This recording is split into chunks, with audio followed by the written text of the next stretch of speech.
So I recently took the world's cheapest cruise at just $11 a day. I had no idea what to expect, but I will say this cruise was eventful to say the least. From traveling to some of the most popular and beautiful destinations in the world, to being entertained, to seeing parties that parents wouldn't want to see their kids at, comedians that say the N-word repeatedly, and even fights, I gotta admit this vacation cruise did somewhat shock me. However, I'll talk about some of those events later on in the video. Now, before we dive too deep into this video, I do want to put a brief and small disclaimer out there. I'm going to be discussing the good, the bad, and ugly of this cheap $11 a day cruise. And regardless of what shirt I'm currently wearing, this is not Disney World. There are pros and cons to everything. So for all you carnival lovers out there that are going to get hurt and offended, well, you're gonna have to suck it up on this one. So the world's cheapest cruise would be a 4-night sailing on board the Carnival Conquest sailing to the Caribbean. Now this ship would be a seasoned cruise ship launched in 2002. It has 13 decks, holds 3,000 passengers, and cost $500 million to build. The initial cost for this cruise right out of the gate would be $50 for an interior stateroom. After all the port fees and taxes would be applied, the total will come out to $192 with an onboard credit of $50. My cruise would be sailing out of the largest cruise port on the entire planet, Port Miami. Upon arrival to the terminal from start to finish, by that I mean going from the terminal to getting on board the cruise ship, the process was very smooth and overall fairly quick. The only note that I noticed while being there, Carnival calls itself the fun ships. However, when I got there, I want to say the port staff and the employees there weren't exactly fun. They seemed kind of angry and stressed out. However, keep in mind this is the largest cruise port in the world, so there's a lot going on when you stack it up to the smaller cruise ports where the portsmen and everybody there have a little bit more time to kind of hang out with everybody and give you a good experience right out of the gate. When I did board the Carnival Conquest, something caught my eye immediately about the design of the ship. I've noticed that older Carnival ships have this wacky, tacky theme going on. Now, I like it personally, and this ship in particular, the Carnival Conquest, had somewhat of a French theme going on with it because the ship was originally designed to sail out of New Orleans and they wanted to pay respects to that area. Upon boarding the ship, unfortunately, I had a 2.5-hour wait to finally get into my room and drop my bags off. Now, this process is not uncommon on any particular ship. However, I was a little bummed out that I had to carry my bag around, but so did everybody else, so it is what it is. But I did use this time to just explore the ship and see what she had to offer. So one thing that I want to point out that I've noticed about these older Carnival ships compared to the newer ones is that I do believe that they overall have the best design, especially when it came to the Carnival Conquest. They have bars, pools, hot tubs, restaurants, literally everywhere. Everything flows pretty well, and they even have an area that's kind of like a pool and hot tub area with an retractable roof. They also have dedicated nightclubs. They have a golf course. I just think overall the utilization of the space on board the Carnival Conquest was absolutely amazing. Just keep in mind, on a cruise ship, from a business perspective, every single square inch on board a cruise ship is considered real estate that must be used to hopefully generate some profit. My cabin was as expected. It was small, uneventful, but functional. It was an interior cabin. For 50 bucks, what do you expect on an older seasoned ship?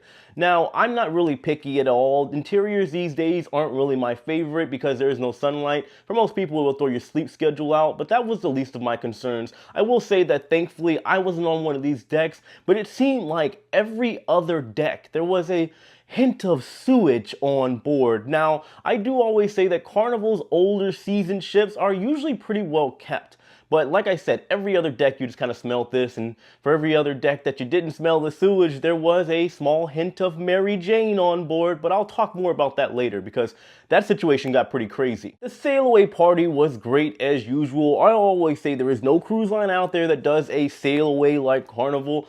I think it's the people overall. Everybody just wants to get up and dance and be involved in everything on Carnival ships, more so than like a Royal Caribbean or an NCL. However, I will say when it came to the food on board, it was basically a non-event. There was one restaurant on board, a steakhouse as far as real restaurants. They did have Guy's Burgers. I indulged in that quite a bit while I was there. But when it came to the buffet, Well, I was a little disappointed, but I also kind of expected all of this to be there. When it came to the food options at night, they only had pirate pizza. I will say the food and pizza rather on board these ships are absolutely amazing, and they will surprise you and somewhat blow you away. But I was disappointed in the fact that somebody somewhere stole the Parmesan cheese and there was no more available. That one kind of bummed me out because it happened at the very beginning of the cruise. When it comes to the environment overall leading into the nightlife, I gotta say that it was a very active crowd. Like I said, Carnival people are usually very involved with all the activities and festivities that are going on board. There were definitely a lot of new and first-time cruisers and travelers on board. And when it came to the smoking area, well, I gotta say, I got contact high just being over there. It was absolutely wild. Like I said, you could smell weed in the hallways, and believe it or not, I promise you this is true. What blew me away is that there were multiple people that were running around selling weed on the ship. Somebody even came to knock on my door to ask me if I wanted to buy some weed. Now, I don't think this guy was just randomly going door to door asking people these types of questions. I think he saw that I was on his deck and he came to my room and, well, he asked me if I wanted to buy some. I didn't take it, of course. Weed is not really my thing. I've done it a couple times, let's be honest here, but it's not something that I do regularly. When it came to the nightclub, I gotta say, it was a little ratchet and ghetto and hood up in there. I mean, I don't mean this in a race way. They had all types of flavors and colors in there, and everybody was twerking and throwing it back, and well, I did, for the most part, have a good time in there because I'm somebody that is adaptable. I can blend in and I can have fun in really any type of scenario or environment. Only thing I would say is that when it came to the nightclub and just kind of some of the environment on board, people were a little hostile from time to time. I would see arguments in the smoking area. There was almost a fight in my hallway because there was somebody down the hall that was blasting music. Security would come over and over again. They even came to my room and asked me to turn the music down. I didn't even have a speaker. Then they finally found out who it was, but prior to that, the neighbor ended up coming to the room. He's knocking on the door, well, more so banging on it because that music was loud. He told the guy, he said, hey, if you don't turn that down, I'm going to call security. Next thing I know, they're yelling back and forth, and thankfully security did eventually show up to kind of break it up. At the nightclub, there was almost a fight as well. There was a girl that was sitting in a chair, and then she got up out of the chair. Somebody took the chair, and well, they almost got into a scuffle over that. But there was a actual fight on the last night on the cruise. I could feel the steam building up the whole time I was there. I knew it was going to happen, so I had my camera ready just in case. Naturally, I even was able to interview a nice gentleman that was holding one of the girls back from the fight. Apparently, it was all over a man. Somebody wanted someone else's man, and they were looking at the man the wrong way, and just like that, they called out fisticuffs and got right into it. It was absolutely wild. Now, moving on, if there is one thing I hate with a passion, it's the constant announcements on board Carnival ships. Now, somebody made a valid point, at least when it came to the older ships. They said that maybe there were a lot of new cruisers, which there were typically on the older ships.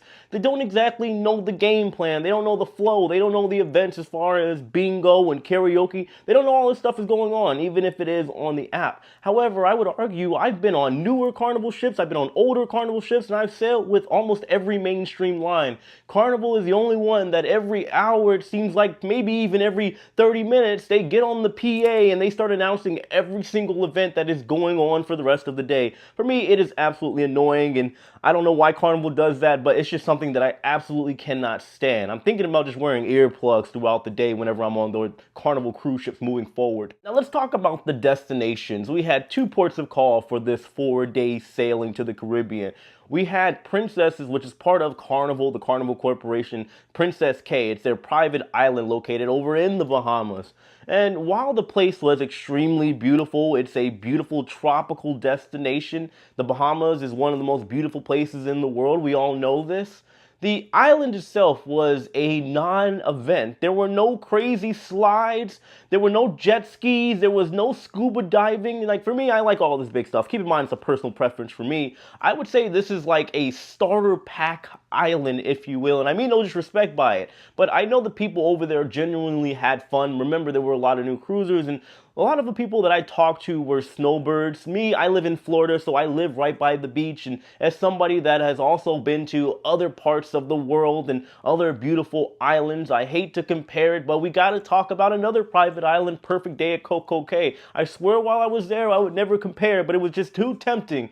This island has nothing on any of the other private islands, especially that of which being Perfect Day at Coco Cay. Royal Caribbean wins in that category. Fight me if you want to. I'm joking, guys, but just, hey, it is what it is. Royal Caribbean has Carnival and just about every other cruise line beat in that category. When it came to the entertainment on board the Carnival Conquest, they did have bands, they had comedians, which I'll talk about in a second, and of course they had a few production shows. Now, the production shows on board the Carnival Conquest were the exact same shows that were on board the Carnival Paradise, which I was sailing on just 1 week prior. I will say, when it comes to Carnival, because I have not only sailed on Carnival's older ships, I literally just got off a 2-week transatlantic sailing on Carnival's newest and largest ship, the Carnival Celebration.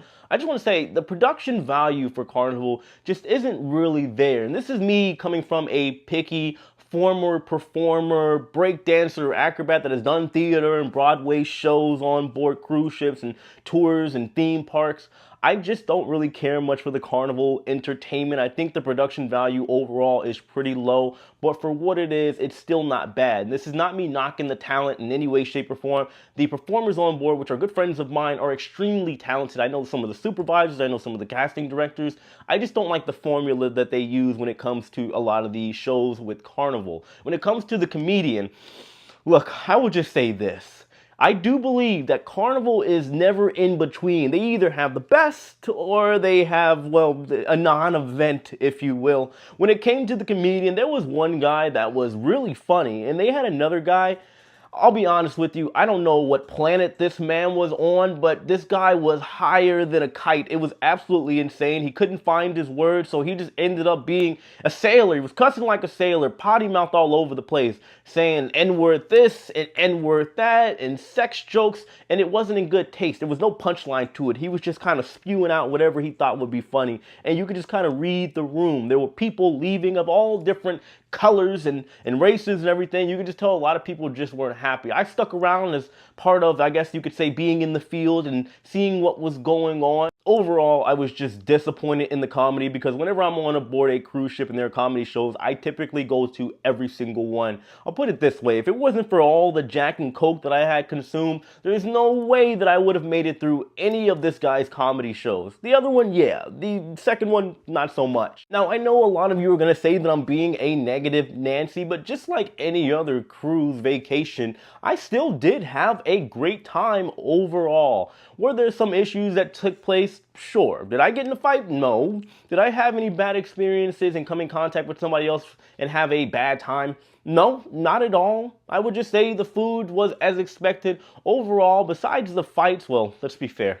I did kind of expect something to pop off eventually while I was on board, but overall, everything was pretty good and I had some fun on board the Carnival Conquest. Would I do it again? Maybe, I think so. I'm starting to like these older Carnival cruises. They're never boring. There's always something going on. So I think coming into next year, I'm probably going to jump on the rest of the fantasy class that is left. I think I got the Elation left, and I definitely want to do the Vista class as well. Go on the Panorama and the Vista and Horizon. Try those little bike things that they have going on board. But either way, guys, that is my review. I tried to make this one as brief as possible. I know I've been kind of delaying this one here and there, but I hope you guys found this enjoyable and valuable in some kind of way. For all you Carnival people, I apologize, all right?